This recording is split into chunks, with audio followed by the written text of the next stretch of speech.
안녕하세요. 엔젤7에서 일하고 있는 조준호입니다. 저는 엔젤7에서 20년째 일하고 있고 아동과 장애인, 청소년에 관심이 많은 사회복지 일을 하고 있습니다. 네, 엔젤7은 처음에는 전쟁 고아를 위한 사업들을 하다가 80년대 들어와서 그 시대에는 입양 등 고아들의 숫자가 줄었습니다. 그래서 저희가 무슨 일을 해야 될 것인가 고민을 했었는데 그때 장애인들을 위한 일들이 굉장히 많이 필요하다고 느꼈습니다. 그래서 아동 장애인 시설을 설립하게 되었고, 거주시설을 설립하니까 그때는 지역에 아무런 서비스가 없었기 때문에 특수학교를 세우고 복지관을 세우고 병원을 세우고 하나하나 사업을 하다 보니까 현재로서는 장애인과 관련된 모든 사업을 하는 기관으로 성장을 하였습니다. 또한 이 아동과 청소년 사업 또한 저희가 처음에는 고아원이라고 하는 아동양육시설을 저희가 운영했는데, 현재로서는 청소년센터, 상담복지센터, 학교밖지원센터 등 청소년과 관련된 거의 모든 사업들을 하고 있습니다. 그래서 현재 저희는 복지 사업을 무엇을 하고 있냐라고 하면은 지역의 아동과 장애인, 청소년이 인간다운 삶을 살 수 있게 하는 모든 일을 하고 있다, 이렇게 말씀드릴 수 있습니다. 사회복지법인에서 일을 하려면은 그 자격증이 있어야 합니다. 사회복지사 자격증을 갖고 일을 해야 하고요. 기본적으로 그런 작업치료사, 직업재활사 등의 자격증이 필요한데요. 지역의 장애인들, 아동들을 위한 사랑과 관심이 더 필요하다고 생각합니다. 그 열정을 갖고 일을 할 때 제대로 된 복지를 만들어갈 수 있다고 생각을 합니다.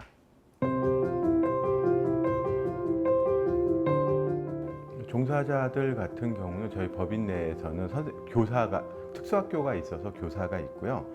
복지관과 거주시설에서 사회복지사로 일하면서 그 생활재활교사, 그리고 사회복지사로서 다양하게 직업재활, 문화예술, 체육 관련 지도 등 여러 가지 사업들을 다 하고 있습니다. 현재로서는 복지라고 하는 개념을 어떤 특정한 영역으로만 보는 것이 아니라 문화에 대한 복지, 그리고 직업에 대한 복지, 그리고 이제 주거에 대한 복지 등 인간이 살면서 필요한 모든 것들. 근데 보통 저희가 볼 때는 약자라고 했을 때 그것을 온전히 누리지 못하는 사람들에 있어서는 도움이 필요하고 그 도움에 관련된 서비스를 하는 것이 복지라고 얘기를 할 수 있습니다. 예, 코로나 이전과 코로나 이후는 이제 코로나 이전보다 회의가 엄청 줄었고요. 만나는 것들을 두려워하게 되고 또 우리 아이들을 만나는 부분들도 되게 적어졌습니다. 장애인들을 만나고 우리 아이들을 만나는 것이 적어지다 보니까 좀 대부분 다 마음이 좀 피폐해진다 그럴까요? 그런 부분들이 생겨서, 그리고 그런 부분이 정서적인 면에 있고 또 온라인과 오프라인이 결합되는 또 그 장점이 또 생기는 것 같습니다. 그리고 감염과 관련해서 여러 가지 변수들이 생겨서 운영에 어려움이 많이 생긴 것은 사실입니다.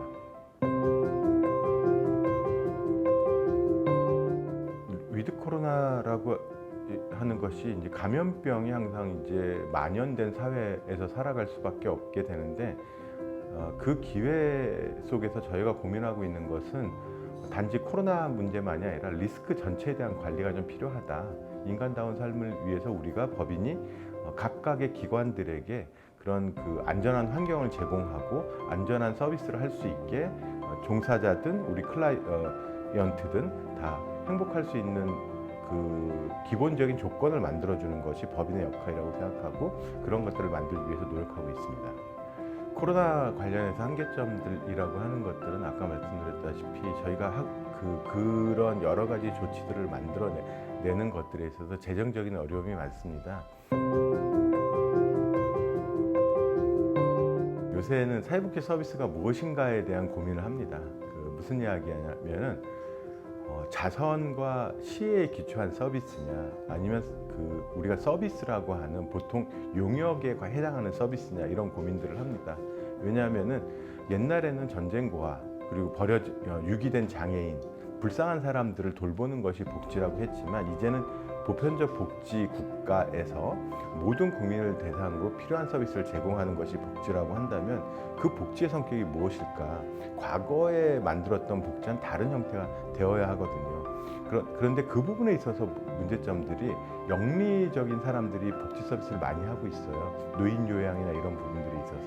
근데 저는 복지 마인드를 가진 사람들만이 복지를 하고 지속 가능한 복지를 만들어가는 것이 필요하다고 생각을 합니다. 저는 그 정직함이 제일 먼저라고 생각을 합니다. 사실 사회복지를 하다 보면 여러 가지 어려움들이 생기는데 그 순간순간을 모면하려고 넘어가는 경우들이 많아요. 사실 어떤 부분이냐면은 사실 사회복지는 대부분 인건비입니다. 그리고 인건비로 쓰는 게 맞습니다.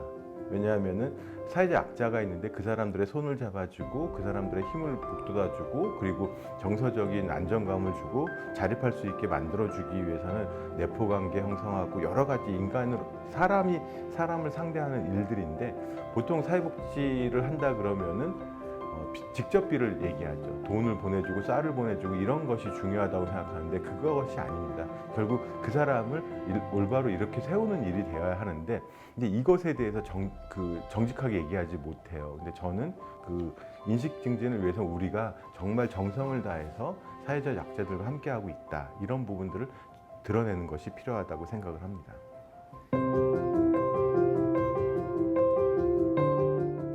사회복지가 뭐냐라고 하면 저는 요새 이 현재 제일 중요한 게 지역이라고 생각합니다. 보편적 복지를 얘기를 하는데 보편적 복지가 돈으로 해결되는 것이 아니라 결국 지역에서 모든 우리 살고 있는 주민들이 인간다운 삶을 어떻게 보장해 나갈 것인가를 고민하는 것, 그것이 복지라고 생각을 하고요. 현재 한국은 돈이 부족한 것이 아니라 지역에서 그런 고민을 하고 같이 만들어가는 그런 고민들을 더 해야 되는 사회라고 생각을 합니다.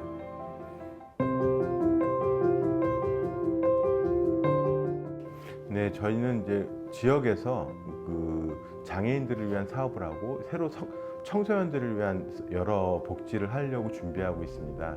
은두형 외톨이 문제 그리고 범죄한 청소년의 문제 이런 문제들에 대해서 한국은 너무 청소년들에 대해서 관심이 없습니다. 그래서 저희가 아까 말씀드렸던 기존의 전달 체계를 통해서 여러 사업들을 준비하고 있고 응원해 주시기 부탁드립니다.